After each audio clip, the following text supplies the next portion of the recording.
What's going on, guys? Garrett here with RAS Group, back with another video. Today we're going to be not so much doing a gear review. You're going to see a lot of gear. It's more or less going to be some kit recommendations as far as placement, right? Specifically today we're talking about comms. So wasting no time, we're going to jump right into it. This is my work setup. As most of you know, I do work as a sheriff's deputy for a full-time job. Pride myself on being one of the quote-unquote good ones. I don't expect any of you to believe that off face value until you meet me or have a conversation with me, but everybody has a job. This happens to be mine. So as you can see, I'm running a Motorola radio on my weak side. That's by design. I like to have the unit itself to my weak side if possible, just because that way if I have my duty weapon in one hand, if the radio is on, I need to change frequencies, I need to adjust volume, crank it up in order to hear during that adrenaline dump, I can do that. Not really much else to be said about that. We're going to get into kind of the overall themes here towards the end of the video. I keep the bulk of my cable mounted on the inside of the vest. Eliminate some snag hazards where I can. This is the mic to my radio. Obviously, it'd be great if we could be issued earpieces. I'm a huge proponent for that. Get into some of these overall recommendations at the end. Right now, I'm just trying to show you some examples. I have this mounted center line of the vest so that no matter what I'm doing, I can actuate it with either hand. I'm a huge fan of having your push-to-talks, your mics, whatever, mounted either center line or closer to the weak side than your strong side. Reason being, if you're going to shoulder a rifle, the last thing you need is to be accidentally keying up that mic, knocking your mic off, knocking your push-to-talk off, just trying to get your normal, shoulder pocket. That's just kind of where I'm at on that. Very simple setup, and I think I've never had an issue. Runs pretty clean. So we'll get into the next example here. Next example is the current plate carrier I've been running.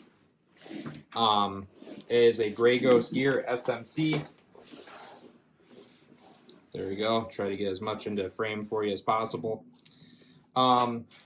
This one is kind of violating my rule of my work carrier, but I have this mounted to the front of my strong side. Reason being, I have a lot of other shit that I have loaded out on the weak side. When I have this on, this is more in front of me. It's not hindering my draw of my my pistol. So I keep this mounted up here. Now, I haven't finished this comms loadout yet, all right? But I'm gonna be mounting a push-to-talk up here, up into the upper atmosphere of my weak side shoulder, or I'm going to be mounting it kind of down low, maybe down in this area. I have to get the push to talk first and play with some placement, see where it works, see where it doesn't. Again, and this is going to be compatible with me using my helmet setup, so we'll get into the helmet setup at another video some other time. So far, just quick note, I'm a huge fan of this carrier so far. It's not heavy, it's user-friendly, it's comfortable. I guess I'm not too picky, so maybe ask somebody else their recommendations, but I'm a fan, and I believe Brownell sells these, so shout out to Brownell's. All right.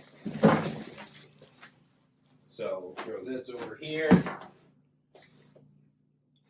Next, I have a chest rig. This is just your basic micro chassis chest rig. This one in particular is made by YMI Tactical. This is made for a compact radio. As you can see over here, I have a small Baofeng.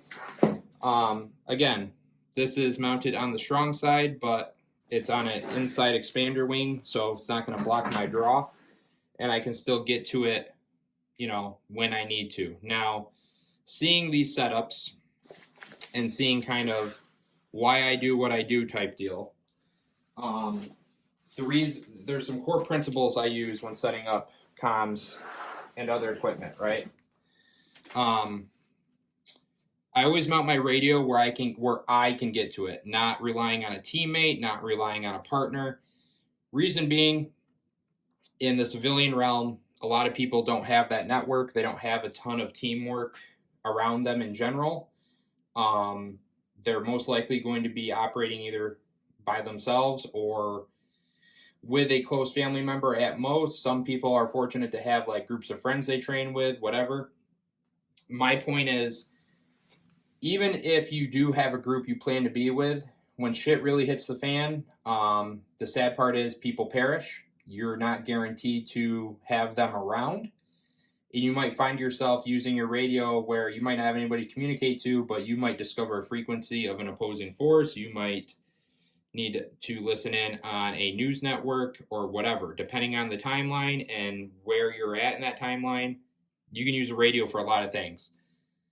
100%, I would always mount this somewhere where you can actuate it independently of yourself. You can change batteries well, not necessarily quickly. I know this is kind of a bear to get unhooked, but you can change batteries yourself if you need to, frequencies, channels, volume, on, off, all that stuff. My second big recommendation, whatever you're using as your actuator to communicate, whether that be a push-to-talk or a mic, ensure that isn't interfering with your strong side shouldering of your rifle. You should always be able to practice weak side, go weak side if you need to, but studies have shown, statistics have shown, you're obviously going to be defaulting to your strong side in a situation. You're going to use your strong side more than your weak side. Keep that clear, right? Like, this is clear. I can use this.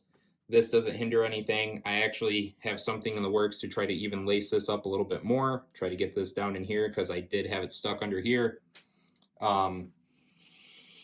Obviously that wasn't jiving, so I got to come up with an ulterior way to kind of secure that.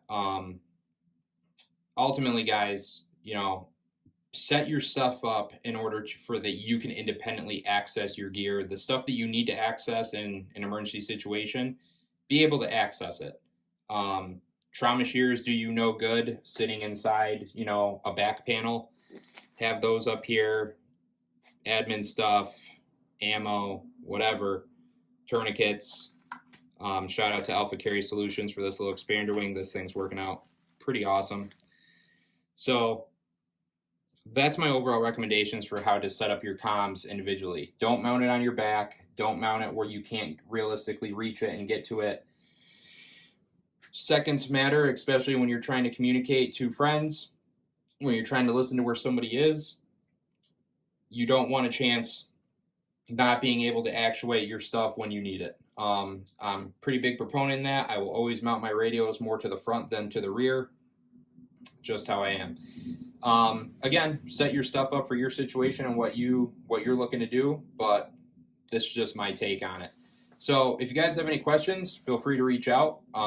I know I spoke pretty fast. I didn't really cover a ton of stuff, but I wanted to at least get this out because I've been getting some questions on it.